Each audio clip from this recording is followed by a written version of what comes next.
Elena stared at her phone screen for the third time, thumb hovering over the post button. $300 in her checking account, a wedding in 11 days, and a family group chat that hadn't stopped buzzing since her sister announced the engagement 6 months ago. Need a fake boyfriend for my sister's wedding. Must be presentable, available for 1 weekend. Willing to pretend you adore me in front of people who think I'm a failure.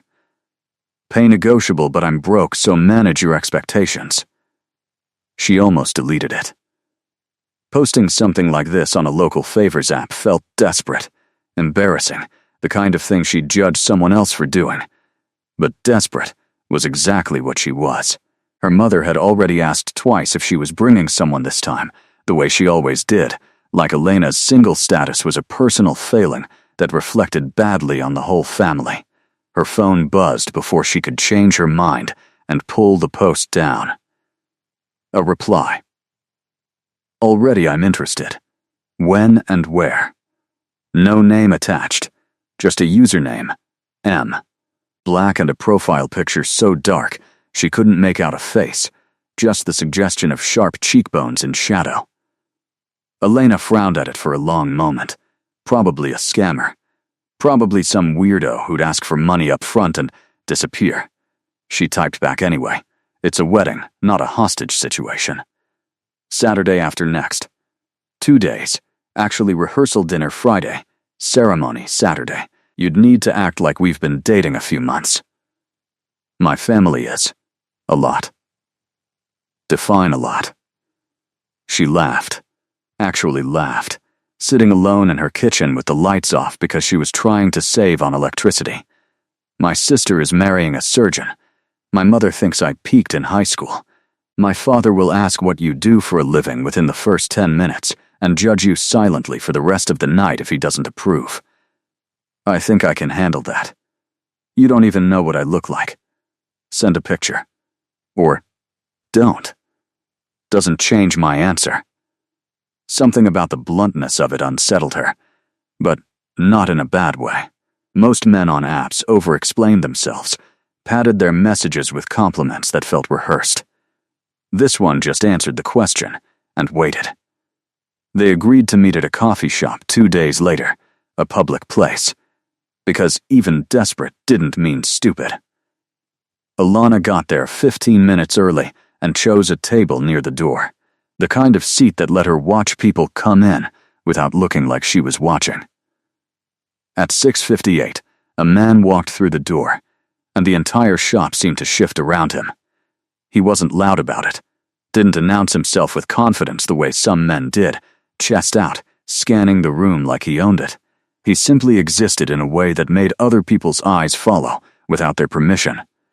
Dark hair, sharp jaw, a coat that probably cost more than her monthly rent, and a stillness to him that felt almost unnatural, like he'd learned to control every small, fidgety movement humans usually couldn't help making. Elena?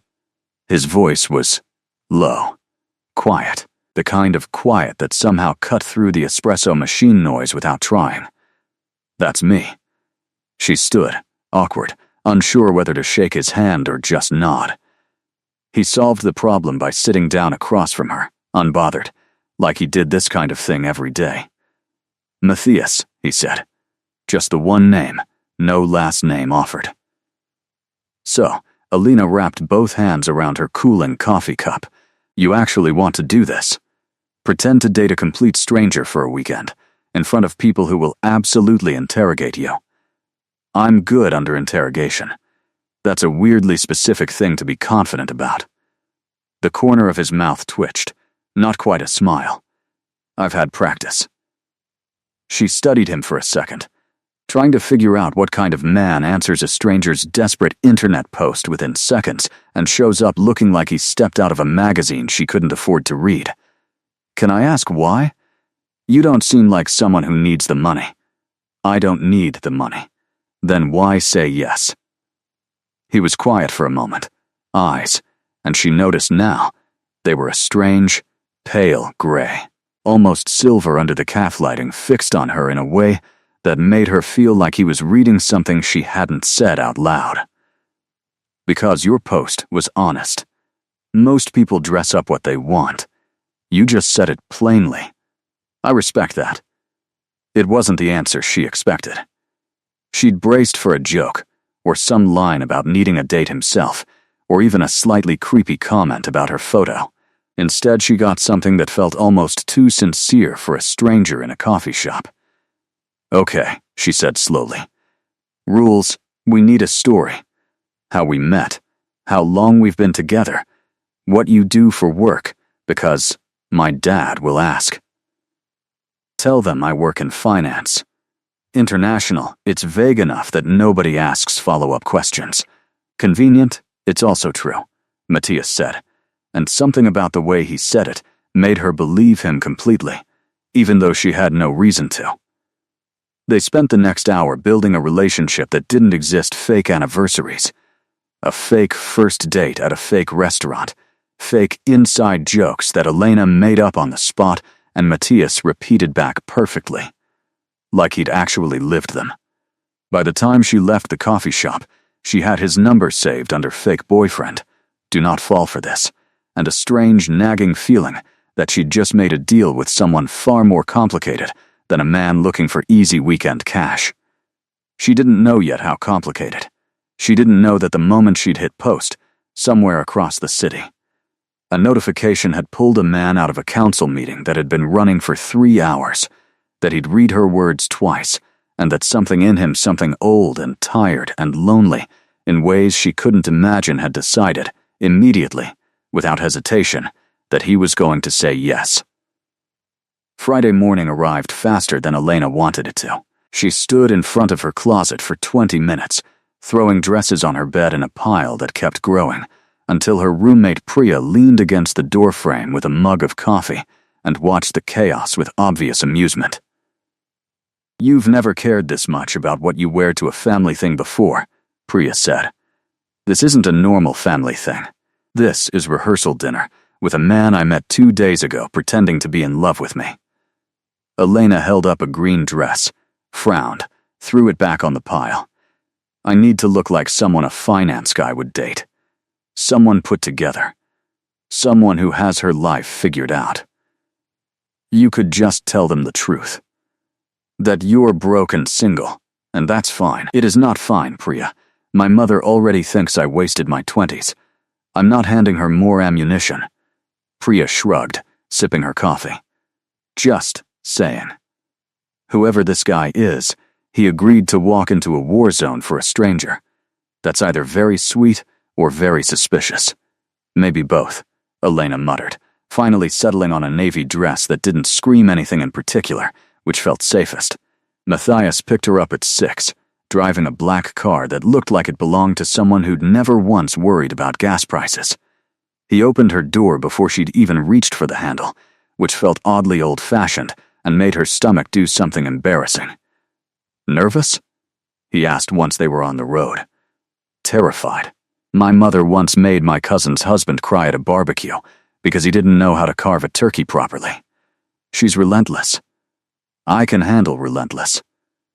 You keep saying that like it's a personality trait. It is, actually, he glanced at her, something almost amused in his expression. I've survived worse interrogations than your mother. From who? The ears? He didn't answer that one, just kept his eyes on the road, and Elena decided not to push. There was something about him that discouraged pushing, not in a scary way, more like there were doors in him that simply didn't open, no matter how hard you knocked, and you learned quickly which ones to leave alone. The rehearsal dinner was held at a restaurant her sister Claire had chosen specifically because it photographed well, all exposed brick and dim Edison bulbs, the kind of place that charged $12 for bread. Elena's mother spotted them the second they walked in, and her face did the thing it always did when she was deciding how to feel about something: equal parts hope and suspicion. Elena, you didn't say you were bringing someone. Her mother's eyes swept over Matthias with the precision of someone evaluating livestock. And who is this? Matthias, he said, extending a hand before Elena could fumble through an introduction. I'm dating your daughter. Dating. Her mother repeated the word like she was tasting it for poison. For how long? 4 months, Elena said quickly. 4 months and 2 weeks, Matthias corrected, smooth as anything, and Ilana had to fight the urge to stare at him. They hadn't rehearsed that detail. She had no idea where it came from, but it landed exactly right, the kind of correction a real boyfriend would make. Her mother's expression shifted, just slightly, suspicion loosening into something closer to interest. And what do you do, Matthias? International finance. Which firm? Private. We don't typically advertise. It was vague in exactly the way Matthias had promised, and somehow it worked better than a real answer would have. Her mother nodded slowly, the way she did when she was filing information away for later use, and moved on to ask about his family, his intentions, whether he'd met Claire's fiancé, yet the usual interrogation Elena had braced for. Matthias answered every question without hesitation, without a single stumble, his hand resting lightly at the small of her back the entire time like it belonged there. "You're terrifyingly good at this," Elena whispered later, when her mother had finally wandered off to fuss over the seating chart. "I told you. I've had practice." "Practice at what exactly? Lying to mothers?" "Practice at being whoever a room needs me to be." He said it lightly, but something underneath the words felt heavier than the tone suggested, and Elena found herself studying his face for a second too long, trying to figure out what he wasn't saying. Dinner went better than she'd expected. Her father asked the predictable questions about Matthias's career and seemed satisfied with the vague, confident answers. Claire pulled Elena aside at one point, squeezing her arm with genuine excitement. "He's gorgeous, Elle. Where did you even find someone like that?" Elena said, which was technically true. "Well, don't let him go. Mom's already planning your wedding in her head, I can tell. Don't say that. We've been dating 4 months." 4 months and 2 weeks, Claire corrected with a grin, and Elena realized Matthias's small specific lie had already become part of the family record, the kind of detail that would get repeated at future dinners, like established fact. It was near the end of the night, when most of the guests had drifted toward the bar, and the noise had grown loud enough that nobody was paying attention to them anymore, that Elena noticed something strange. A man at the edge of the patio, watching their table with an intensity that didn't match the casual setting. He wasn't part of the wedding party. She hadn't seen him inside earlier, and the way he stared at Matthias, not at her, not at the wedding, just at Matthias, made the back of her neck prickle. "Do you know that guy?" she asked quietly, nodding toward him. Matthias followed her gaze, and for just a second, something flickered across his face. Not surprise. Recognition. The kind of recognition that came with history attached. "No," he said. "Too smooth, too fast, never seen him." She didn't believe him. She wasn't sure why she didn't believe him, except that his voice had gone very slightly flat, the warmth dropping out of it for just a heartbeat before he caught himself and brought it back. "He's been staring at you for like 5 minutes. People stare." Matthias reached for his water glass, casual, unbothered on the surface. Don't worry about it. But she did worry about it. A little, even as the night moved on, and the strange man eventually disappeared from the patio without ever approaching. She filed it away in the part of her brain that collected small, odd details about Matthias, the way he never seemed to blink as often as normal people, the way he'd ordered wine but never actually drank any of it, the way his hand had felt cool against her back even in a warm restaurant. By the time he dropped her off that night, walking her to her door with the same old-fashioned care he'd shown getting into the car, Elena had almost convinced herself she was overthinking everything. "Tomorrow's the real test," she said, standing on her doorstep, keys in hand. The actual wedding, more family, more questions, my grandmother who has zero filter. I'm not worried. You should be. My grandmother once asked a waiter if he was naturally that pale, or if he was dying. Something flashed across his face, amusement maybe, or something closer to private irony that she didn't understand. I think I can survive being called pale. He left after that, and Alana stood in her doorway a moment longer than necessary, watching his car pull away into the dark street, that nagging feeling settling back into her chest. The morning of the wedding, Alana's hands shook so badly while doing her makeup that she had to redo her eyeliner 3 times. Priya sat on the edge of the bathtub, scrolling through her phone, offering occasional unhelpful commentary. You know, Priya said, for a fake relationship, you seem really invested in whether this guy thinks you look good. I'm invested in my mother not finding out this entire thing is fake. There's a difference. Is there? Elena didn't answer that, mostly because she didn't trust herself to. She'd lain awake half the night, replaying small moments the way Matthias's hand had felt steady against her back. The way he'd said "I respect," that like he actually meant it. The strange protective tightness in his voice when he'd told her not to worry about the man on the patio. None of it made sense for a stranger she was paying, badly. In cash, she barely had.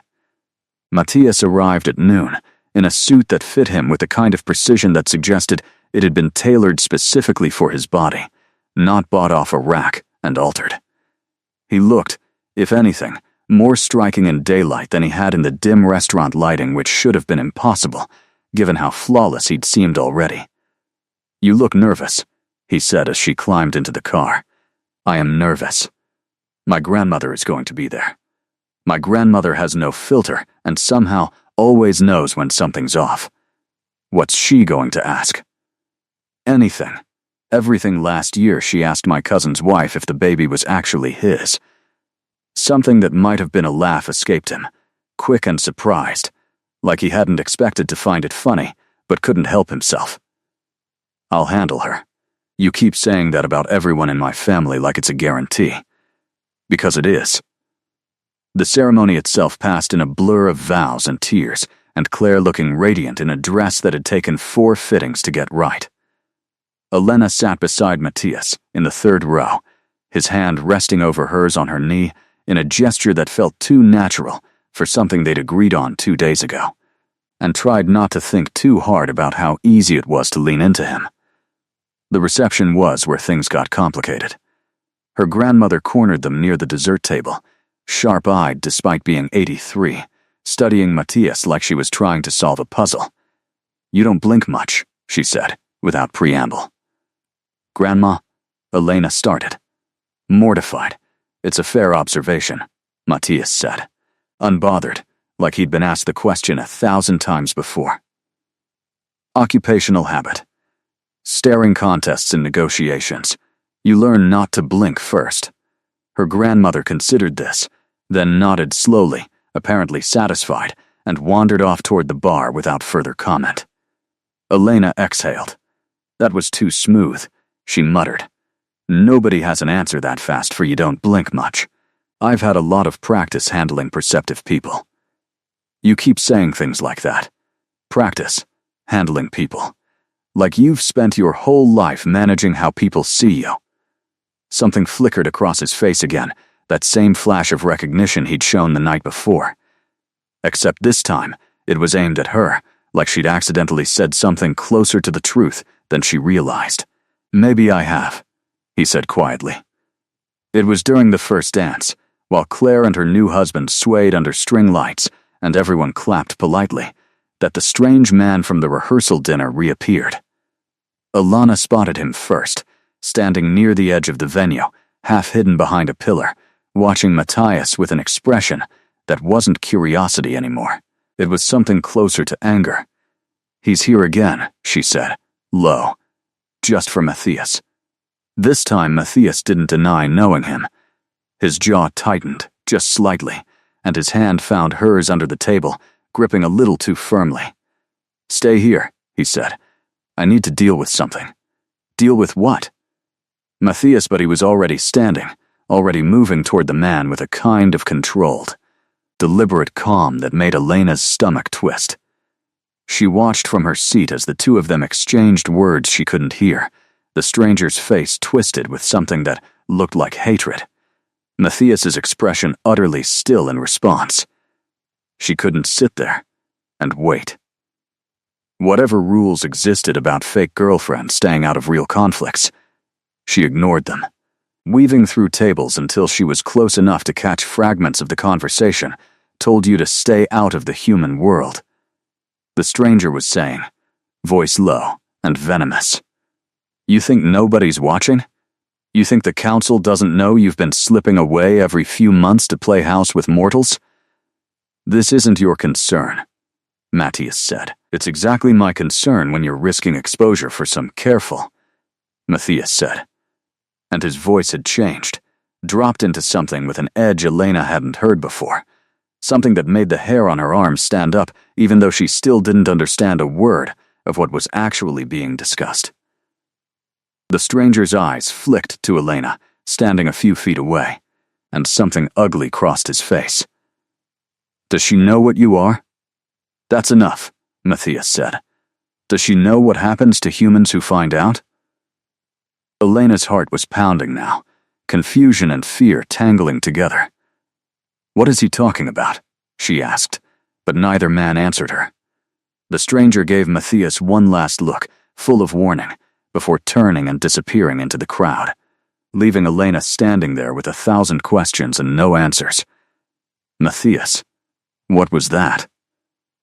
Not here, he said, voice tight. Not now.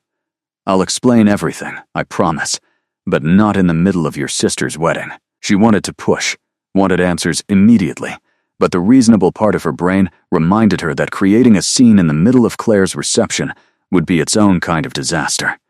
She nodded, tense, and let him guide her back to the table, though she barely tasted the cake or heard the toasts that followed. Her mind kept replaying the stranger's words. Does she know what you are? What was he? The reception wound down near midnight. Matthias drove her home in silence at first, the car heavy with things unsaid, until Elena finally couldn't stand it anymore. Tell me, she said. Whatever it is, I deserve to know what almost happened back there. He pulled the car over, somewhere quiet, a side street with old trees arching overhead and no streetlights close enough to see clearly by. He turned to face her, and for the first time since she'd met him, he looked genuinely uncertain, not performing confidence, not managing a room, just a man bracing for something. What I'm about to tell you, he said slowly, is going to sound impossible, and I need you to actually listen before you decide I'm insane or dangerous, because I'm neither, even if what I am is going to scare you. Matthias, I'm not human, he said. The words sat in the car between them, absurd and heavy at the same time. Elena almost laughed, the kind of nervous laugh that comes out when your brain refuses to process something seriously, but something in his face stopped her. He wasn't joking. He'd never looked less like he was joking. What do you mean you're not human? I mean exactly what I said. I'm a vampire, Elena. Have been for 340 years. The man at the wedding works for a council that monitors people like me, makes sure we don't get too involved with mortals, don't risk exposure. He said it plainly, the same blunt honesty he'd shown her in their very first messages, and somehow that honesty made it harder to dismiss as insanity. I should have told you before agreeing to any of this. I knew the risk. I did it anyway. Why would you do it anyway? Her voice came out smaller than she intended. Because I read your post, and I recognized something in it. Loneliness dressed up as a transaction. I know what that looks like, because I've been doing the same thing for 3 centuries, finding small, temporary ways to feel like I belong somewhere, with someone, even knowing it can't last. He looked at her steadily. I told myself it was just a weekend. Just a favor. I didn't expect to actually want to stay. Elena sat in silence for a long moment, processing words that should have terrified her, and somehow didn't, not entirely. Prove it, she finally said. If this is real, prove it. He held her gaze then, slowly, let something shift in his face, his pupils expanding unnaturally, the faintest edge of something sharp catching the dim light when he opened his mouth slightly. It wasn't dramatic, wasn't a movie transformation. It was quiet and real and absolutely terrifying in its quietness. She should have screamed. She should have demanded he stop the car and let her out immediately. Instead, she found herself staring, fascinated despite the fear crawling up her spine. Because underneath the fear was something else, the realization that everything about him that had felt strange and unplaceable over the past 2 days suddenly made complete, horrifying sense.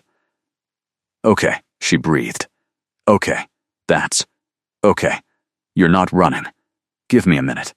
I'm processing." A ghost of a smile crossed his face, there and gone. "Take your time." They sat there for a long while, the car silent except for her ragged breathing slowly evening out, until she finally turned to look at him directly. "That man tonight. He said something about exposure, about what happens to humans who find out." Matthias's expression darkened. "The council has rules, strict ones. Humans who learn what we are without proper protocol are supposed to be handled. Memories adjusted, sometimes worse, depending on how exposed the situation is." Fear spiked through her chest, sharp and immediate. "Handled how?" "I won't let that happen to you," he said, before she could spiral further. "I'll deal with the council myself. I should have done this the right way from the start, registered the bond properly instead of trying to keep this contained to one weekend. That's my mistake to fix, not yours to worry about. This is insane. 3 days ago, I was worried about looking pathetic at my sister's wedding. Now I'm worried about being handled by a vampire council. I know. Do you regret it? Saying yes to my post?" He looked at her for a long moment, something soft and unguarded crossing his face in a way she hadn't seen from him before. "No," he said. "Not even now. Not even with everything this complicates." Over the following days, Elena learned more than she ever expected to about a world she hadn't known existed beneath the surface of her ordinary life. Matthias explained the council, an old governing body that had kept vampire existence hidden for centuries through careful enforcement and selective memory management. He explained why he'd taken the risk of mingling with humans so rarely, why the man at the wedding, a council enforcer named Desmond, had reason to be suspicious of any vampire spending unsupervised time with a mortal. "He's not wrong to worry," Matthias admitted one evening, sitting across from her in her small kitchen, looking entirely too large and too elegant for the cramped space. "Bonds between vampires and humans have a history of going badly, not because of malice, because humans are fragile, and we're not always careful enough with that fragility. Are you careful?" "I'm trying to be." She learned that Desmond had once lost someone, a human he'd cared for, decades ago, before he became an enforcer, and that the loss had hardened him into exactly the kind of zealot who policed bonds like Matthias's with personal, bitter conviction. It didn't excuse the way he'd looked at her, like she was a problem to be solved rather than a person, but it explained it. A little, and Elena found herself oddly able to hold both the fear and the understanding at the same time. "Does he have the power to actually hurt me?" she asked one night, curled on her couch with a blanket while Matthias sat across from her, careful to keep distance she hadn't asked for, but that he seemed determined to give anyway. "Not without council approval. And I won't let that approval happen." His voice was steady, certain. "I've survived 3 centuries of politics, Elena. I know how to navigate this. That's not exactly reassuring." "I've survived 3 centuries of politics" sounds like the setup to a much darker story. Fair. A small, genuine smile. "I'm telling you the truth, though. I won't let anything happen to you. Whatever I have to do." The council, it turned out, didn't take news of an exposed human lightly, and within a week, Elena found herself sitting in a room she never could have imagined existed: old stone walls, candlelight despite obvious access to electricity, a circle of faces that looked human but felt distinctly otherwise, evaluating her like she was evidence in a trial. "The girl knows," one council member said, an older woman with silver hair and eyes the color of frost. "The protocol is clear. The protocol allows for exceptions in cases of genuine bonding," Matthias said, standing beside Elena with a steadiness that didn't match the tension radiating off him. I'm invoking that exception. Genuine bonding requires proof, Matthias, not convenience. Then I'll provide proof. What followed was a strange, formal process that Elena barely understood, involving questions about feelings she'd barely had time to examine herself, about trust and connection built across a handful of days that felt, somehow, far longer than they should have. She answered honestly, because lying to a room full of creatures who could apparently smell dishonesty seemed like a uniquely bad idea, and somewhere in the middle of her halting, nervous testimony, she realized she meant every word. She wasn't just protecting herself by claiming a bond existed. She actually felt it. When did you know? The silver-haired woman asked her directly, cutting through Elena's rambling explanation with a precision that made her flinch. Elena thought about it honestly. The way Matthias had taught her these creatures could tell when she wasn't. The coffee shop, maybe, when he said my post was honest instead of making a joke about it. Or maybe the wedding, when he corrected the timeline about how long we'd supposedly been together, and it felt less like a lie and more like something he wanted to be true. A murmur passed through the council members, something Elena couldn't interpret. The silver-haired woman studied her for a long moment before turning to Matthias. And you? When did the convenience become something else? Matthias didn't hesitate. The moment she answered my first message with sarcasm instead of fear. I've spent 300 years learning to read intention in a single sentence. Hers had none of the calculation I'm used to.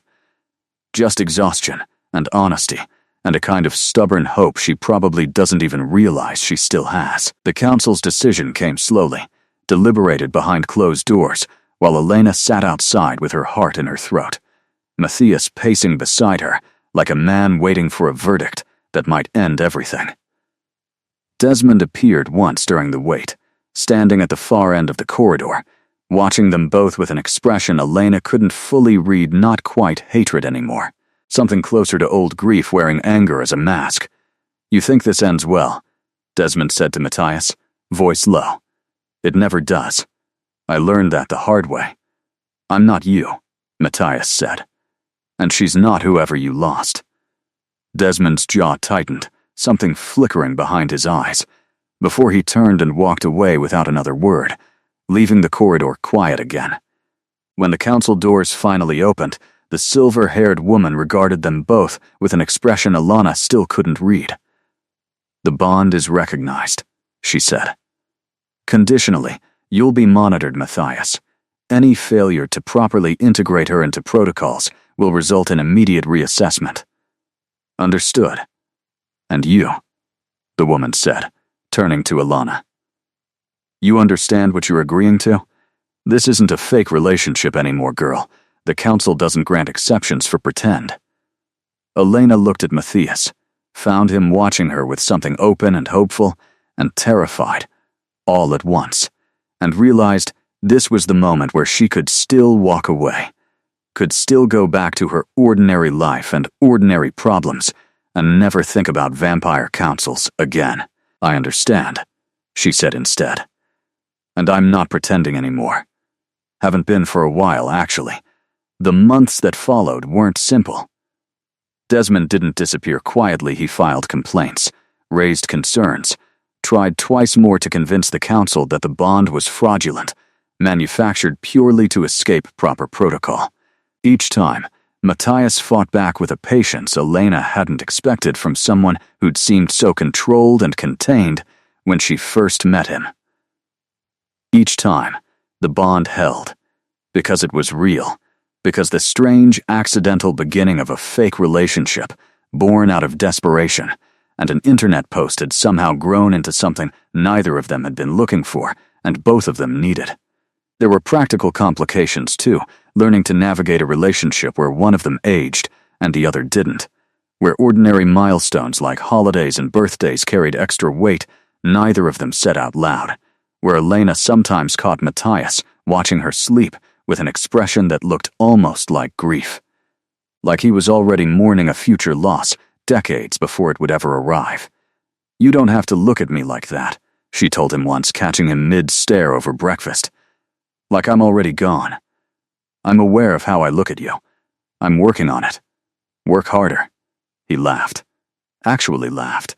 The sound rare enough that it still surprised her every time. "Yes, ma'am." Claire, blissfully unaware of any of the supernatural drama unfolding around her sister, simply assumed the relationship had gotten serious fast. "You two are basically engaged at this point," she told Elena over coffee one afternoon, months after the wedding, watching Elena's face for a reaction. "It's complicated," Elena said, which was the understatement of her entire life. "Complicated how? He adores you. Anyone can see that." Alana thought about councils and enforcers, and the strange, careful dance of integrating a human into a world that wasn't built for them. About the late nights Matthias spent teaching her what she needed to know to survive in his world without putting herself in danger. About the quiet, steady way he'd rearranged parts of his existence to make room for her in it. "He does," she said finally. "And I adore him back. Even with the complicated parts." Her mother, predictably, had opinions about the pace of things, opinions she delivered over a Sunday dinner with the subtlety of a sledgehammer. "You've been together less than a year and he's already meeting with your sister for coffee, talking to your father about his work history. Either this is serious or he's hiding something." "He's not hiding anything, Mom." This, at least, was almost entirely true now, the council having approved a careful, limited disclosure to immediate family that allowed Elena's parents to know Matthias was different without knowing exactly how different. A workaround that left her mother satisfied with vague answers about unconventional family circumstances, and a father willing to overlook eccentricities for a man who clearly worshipped his daughter. "I just don't want you getting hurt," her mother said. Softer now, genuine concern slipping through the usual interrogation. "You deserve someone who sees you. Really sees you." "He does, Mom. More than anyone ever has." It was true in ways her mother couldn't fully understand. Matthias's particular gift, beyond the obvious supernatural ones, was a kind of attention Elena had never experienced from another person. He noticed when she was exhausted before she said anything. Noticed the specific tone in her voice that meant she needed space versus the tone that meant she needed comfort. Noticed the small ways she still flinched sometimes when her mother's old criticisms echoed in her own head. 6 months into the bond, Desmond made one final attempt. This one more dangerous than the formal complaints he tried to convince a younger, more impressionable council member that Elena posed an active threat. That her continued existence with knowledge of vampire society represented an unacceptable risk regardless of the bond's validity. The attempt nearly succeeded, nearly triggered an emergency intervention that would have torn Elena from her life with no warning and no recourse. Matthias found out hours before the intervention was scheduled, through a network of old favors and older loyalties Elena hadn't fully understood he possessed. He'd shown up at her apartment at 3 a.m, urgency replacing his usual measured calm, and explained what was happening in clipped, controlled sentences that didn't fully hide how frightened he actually was. "We need to go now," he said. "I have a place. Somewhere they can't reach without violating their own protocols. I should have told you this was even a possibility. I'm sorry.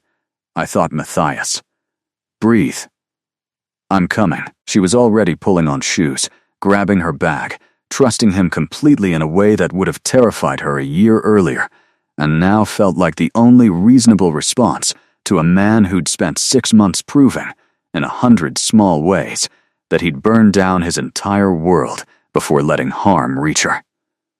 They spent 2 tense weeks in a property Alana hadn't known Matthias owned, an old house far outside the city where council jurisdiction grew murky and complicated, while Matthias worked every connection he had to dismantle Desmond's emergency petition.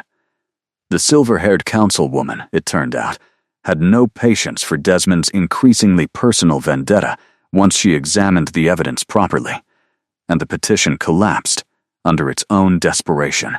Desmond was formally reprimanded, stripped of his enforcer status pending review, and Elena never saw him again after that, though Matthias mentioned, once, quietly, that he'd reached out to the man eventually, not out of forgiveness exactly, but out of recognition that grief left untreated curdled into something dangerous, and that maybe Desmond deserved a chance to heal instead of just being punished. "You're kinder than you let people see," Elena told him one evening, back in their own apartment, the crisis finally behind them. 300 years of watching people destroy themselves with unresolved anger teaches you patience for it, even when you don't have sympathy. That's basically the same thing as kindness, Matthias. Don't tell anyone. Ruins my reputation. A year after the wedding, on the anniversary of the day she'd posted a desperate request for a fake boyfriend, Elena stood in her kitchen, watching Matthias attempt, badly, to cook a meal he insisted he remembered from before he'd been turned. 3 centuries of memory, apparently not enough to overcome a fundamental lack of practice with a modern stove. "You're burning it," she said, laughing. "I'm aware. Do you want help? I want to finish what I started." He said it stubbornly, the same blunt directness she'd fallen for in that first coffee shop conversation, and Elena leaned against the counter, watching him struggle through a simple recipe with the same focused determination he brought to council hearings and enforcer confrontations, and thought about how strange and impossible her life had become in exactly the right way. "For the record," she said, "you still owe me payment. For the fake boyfriend gig. You never actually paid me." He turned, raised an eyebrow, something warm and amused crossing his face. "What would you like as payment?" "I'll think about it." "Take your time," he said, echoing words she'd said to him in the car that first terrifying night, and Elena smiled, because she finally understood what he'd meant, that some things were worth taking time over, worth getting right slowly, instead of rushing toward an answer that mattered too much to get wrong.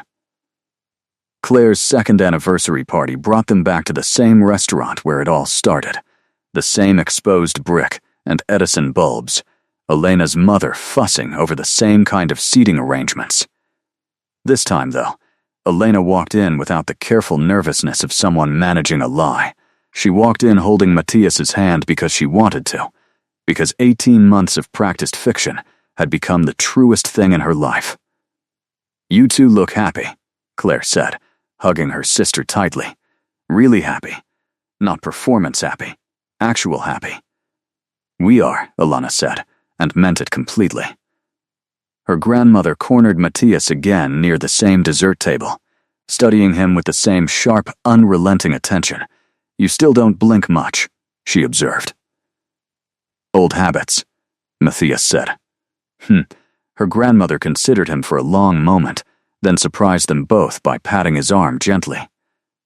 "Good. Whatever you are, you're good for her. That's all that matters to me." Elena watched the exchange, stunned, wondering how much her grandmother had actually guessed over the past year, how much sharp old eyes had pieced together that nobody had bothered confirming. Matthias caught her expression and gave a small, helpless shrug, equally bewildered. "She knows," Elena whispered later. "She's known for a while, I think. She's sharper than anyone gives her credit for." "Should we be worried?" "No," Matthias said, watching her grandmother across the room, laughing at something Elena's father said. "Some people just understand things without needing them explained. I think she's one of them." That night, after the party wound down and they drove home through quiet streets, lit by old street lamps, Elena found herself thinking about the strange architecture of how they'd arrived here, a desperate post born from financial panic and family pressure. A stranger's reply within seconds, a fake relationship that had peeled back, layer by layer, into something neither of them had been brave enough to admit they wanted. "Can I ask you something?" she said, watching the city slide past the window. "Always, that first night, in the coffee shop. Did you know? Even then?" Matthias was quiet for a moment, the kind of quiet that meant he was choosing his words with care, rather than avoiding the question. I knew there was something different about your message before I even agreed to meet you. I've read thousands of requests like yours over the centuries, people performing desperation, performing need, dressing up loneliness in transactional language because it's easier to ask for help that way than to admit the real thing underneath it. Yours felt different. Less performed, more exhausted and honest than anything else. That's not really answering the question. No, he admitted. I think I knew somewhere in that coffee shop, watching you try to figure out whether to shake my hand, that I wasn't going to walk away from this as easily as I'd planned. I just didn't let myself believe it yet. It felt safer to call it curiosity instead of whatever it actually was. And now? Now I don't have any interest in pretending otherwise. He glanced at her, something steady and certain in his expression. I love you, Elena, not because of a contract or a bond the council recognized, because of everything that happened in between the coffee, the wedding, the council hearings, the burnt dinners. All of it. Elena felt something settle in her chest, warm and certain, the kind of feeling that didn't need dramatic declarations or grand gestures to feel completely real. I love you too, even with the complicated parts, maybe especially because of them. They pulled into the driveway of the house Matthias had once used as an emergency hideout and had since quietly turned into something closer to a real home for both of them. The old property slowly filling with small signs of Elena's presence, her books on shelves that had been empty for decades, a coffee maker in a kitchen that hadn't needed one before, photographs from the wedding and the months after, evidence of an ordinary life built inside something extraordinary. Inside, Matthias paused at the door, turning to look at her with an expression she hadn't seen before, careful, deliberate, like he was about to say something that mattered more than usual. I want to ask you something, he said, and I need you to actually think about it before answering, because this isn't something either of us can take back once it's done. Alana's heart picked up, some instinct telling her exactly where this was heading even before he said the words. The council recognizes bonds, Matthias continued, but bonds aren't permanent the way marriage is, for either of our worlds.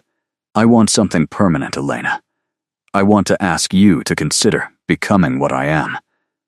Not because the council requires it, not because it solves any practical problem, but because I don't want to spend the rest of my existence watching you grow old and leave while I stay exactly the same, wondering every single day if today is the day I lose you. The question hung in the air, heavier than anything that had happened in the strange, eventful 18 months that had led them here, heavier than the wedding lie, heavier than the council hearing, heavier than Desmond's threats and the emergency flight to a hidden property. It was the kind of question that demanded honesty, not performance, the same honesty that had drawn Matthias to her post in the first place. That's a lot to think about, Elena said slowly, sitting down on the edge of the worn couch they'd picked out together months earlier. Becoming what you are, giving up being human. That's not a small thing, Matthias, I know. I'm not asking for an answer tonight. I'm not even asking for an answer this month. I just needed you to know it's something I want. Eventually. When you're ready. If you're ever ready. I'd rather have decades with you as you are than nothing at all. But I won't pretend the idea of losing you to time doesn't keep me awake some nights. You don't sleep anyway. You know what I mean. She did know what he meant, understood the particular grief of loving someone with an expiration date neither of them had chosen. The quiet dread that occasionally crept into otherwise ordinary moments, a gray hair she found one morning, a knee that ached slightly more than it used to. Small, ordinary signs of mortality that meant nothing to most people and everything when you loved someone who'd stopped aging 3 centuries ago. I need time, she said finally, not because I don't want forever with you, because forever is a genuinely terrifying word, and I want to make sure I understand what I'm agreeing to before I agree to it. I want to talk to people who've made this choice. I want to understand what I'd actually be giving up, not just romantically, but practically family, sunlight, food, all of it. That's fair. That's more than fair. Relief crossed his face, subtle but real, like he'd half expected outright rejection, and was bracing himself against it even as he asked. Take whatever time you need. I'm not going anywhere. I know you're not. That's sort of the whole point of this conversation. They spent the following months in a careful, deliberate exploration of what becoming a vampire would actually mean, conversations with other bonded couples who'd made the transition, visits to council members who specialized in conversion protocols, long nights where Elena asked every difficult question she could think of, and Matthias answered honestly, even when the honest answers were frightening. She learned that the transformation process was dangerous, that not everyone survived it, that the version of herself who emerged on the other side would be changed in ways beyond the obvious, heightened senses, altered relationships with sunlight and food, an entirely different relationship with time itself. She learned about a vampire woman named Theodora who'd made the transition 40 years earlier and still occasionally cried over small human pleasures she could no longer fully experience, the same way the specific warmth of sunlight on skin, the particular satisfaction of a meal eaten purely for taste rather than necessity. Do you regret it? Elena asked Theodora directly, during one of their careful, exploratory conversations over tea that Theodora drank more out of habit than need. No, Theodora said immediately. Not for a single day. But I won't lie to you and tell you it's a simple choice, or that you won't grieve parts of your old life, even while gaining something extraordinary. Grief and gratitude exist together more often than people expect. It was during one of these long conversations, months into her careful deliberation, that Elena finally understood what she actually wanted. Separate from fear. Separate from the weight of permanence. Separate from anyone else's expectations of how quickly or slowly this decision should arrive. She wanted Matthias. Not for one human lifetime cautiously hoarded against an inevitable ending, but for whatever came after, for centuries stretched out ahead of them both, for the chance to keep building the strange, accidental, extraordinary life that had started with a desperate post and a reply that came within seconds. I'm ready, she told him one evening, nearly a year after his original question, finding him in the kitchen attempting another doomed cooking experiment.